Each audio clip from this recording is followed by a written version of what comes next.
Bem, hoje a gente vai começar o estudo sobre tabela periódica. Tá? Tabela periódica é uma organização dos elementos químicos a partir do seu número atômico.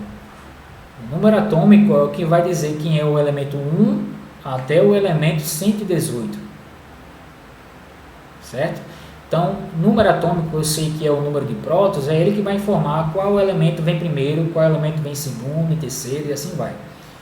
O químico responsável por essa tabela foi o russo Dmitry Mendeleev.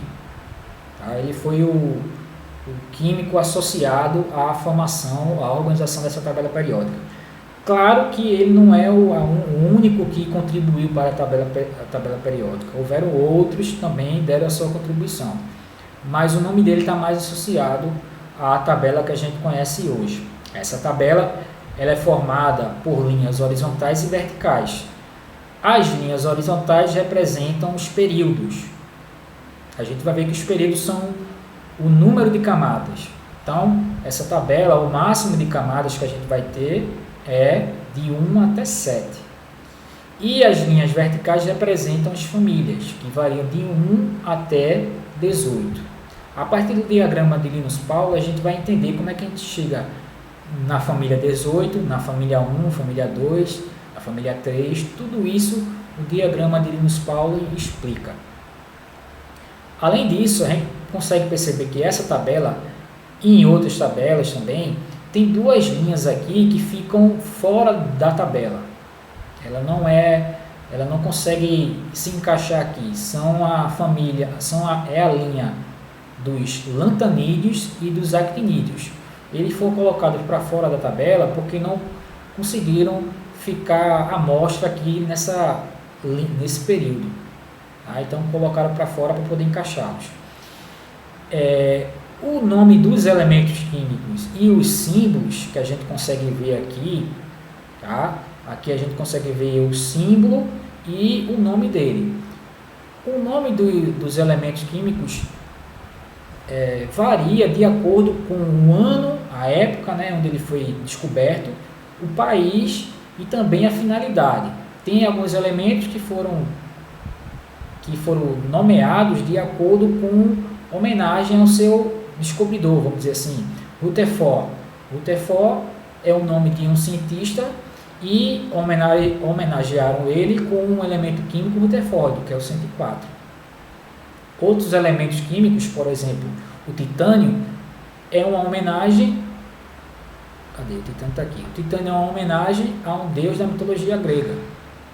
Tá? E o hidrogênio, que é o primeiro elemento da tabela, o nome dele está associado ao que ele é, a função dele, o que ele faz. O hidrogênio, ele é aquele que gera a água, tá? Hidroágua, aquele que é capaz de gerar água. Então, o nome dos elementos químicos podem variar de acordo com a época onde ele foi descoberto e também a função que ele exerce. O símbolo do elemento químico é representado sempre por uma letra maiúscula, ou uma letra maiúscula e outra minúscula. Certo? A classificação dos elementos químicos, isso é importante. Basicamente, a gente tem os metais e não metais.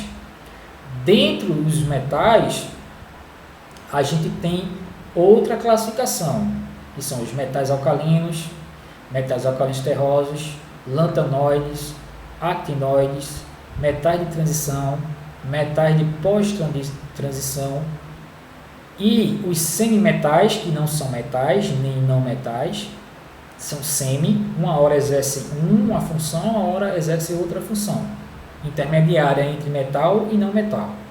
Os não metais e os gases nobres. Certo? Essa tabela é para você consultar e não decorar o nome de cada elemento. A gente vai entender como é que um elemento é classificado em metal e não metal, saber a posição dele na tabela periódica, que é a partir do diagrama de Linus Pauling, e entender algumas propriedades, que são propriedades físicas e químicas, certo? A gente vai levar em consideração principalmente as propriedades periódicas, que são as propriedades químicas dos elementos químicos. Por exemplo, a eletroafinidade, a valência, o potencial de ionização e o raio atômico. Certo? As outras propriedades a gente vai apenas consultar, já que a tabela periódica é um material de consulta, não é para memorização. Além disso, os elementos químicos podem ser classificados de acordo com o estado físico que ele se encontra. Então, os elementos na cor preta eles são sólidos a temperatura de 0 grau Celsius. Os elementos em azul são líquidos a 0 grau Celsius. E os elementos em vermelho, como está aqui, ó, são gases a temperatura de 0 grau Celsius. Então, mais uma vez, é um material para a gente consultar e identificar algumas propriedades que a gente vai ver na prática. Orbitais. Essa parte aqui de orbitais vai ser necessária para a gente compreender as propriedades dos elementos. A partir do diagrama de Linus-Pauling, a gente vai entender como é que um elemento químico funciona. Se um elemento químico pertence à classe dos metais ou dos não metais, quais são as propriedades que eles são semelhantes, quais propriedades que mais se assemelham a outros metais, tudo isso a gente vê a partir do diagrama de Linus-Pauling, que é bastante importante aí no estudo da tabela periódica. Isótopos. Isótopos a gente já viu que são elementos que apresentam o mesmo número de prótons. Os isótopos são importantes na hora da gente ter um elemento químico. O elemento químico ele é uma média ponderada dos átomos. Tá? Os átomos eles podem ter o mesmo número atômico, mas os valores da massa podem mudar. Por exemplo, o hidrogênio.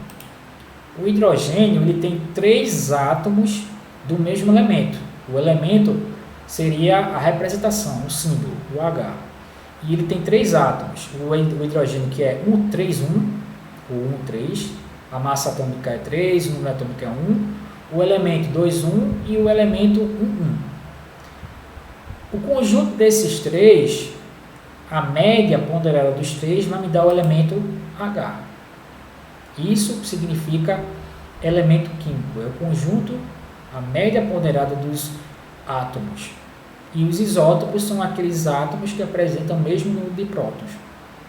Ok? E esses elementos químicos são importantes também porque a gente consegue entender a composição dos materiais. Então, por exemplo, o sal de cozinha. O sal de cozinha ele é formado por 2 elementos químicos, o Na e o Cl. Agora, como é que se forma esse composto químico? Por que o Na se junta com o Cl? Tudo isso a gente consegue entender a partir do estudo do diagrama de Linus-Pauling, que vai ser importante para a gente compreender as propriedades dos elementos químicos. Okay? Na próxima aula a gente termina essa parte de tabela periódica e dá início ao estudo do diagrama de Linus-Pauling, que é uma parte importante no estudo dos elétrons em camadas eletrônicas. Certo? Então, valeu aí. Até a próxima aula.